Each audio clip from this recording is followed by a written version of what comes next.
إذا ما بينهم عداوات ولا بينهم سب ولعن وكذا، مو صحيح الكلام هذا. بينهم مصاهرات، بينهم محبة. مو صحيح هذا الكلام أبدا. أنه معاوية كان يأمر بالسب. لم تنقل رواية واحدة عن معاوية سب علي رضي الله عنه، بل ثبت عكسها.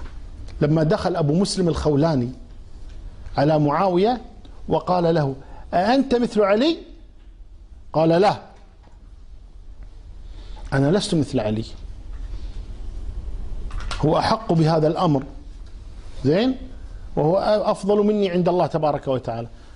واحد لو تكلم عن علي 10% ما تتركوه، حقا لا يترك طبعا. نعم. أي واحد يتكلم ولا عن الصحابة نتركه نحن أيضا. ولا. يا سيدي، نعم. أتحداهم إذا كتبنا كلها كتب السنة، ويعني يؤسفني أن أقول هذا وأنا أرعى هذا المشروع في الجمع نعم. بين أحاديث النبي صلى الله عليه وسلم في مؤلف واحد وصلت إلى 70.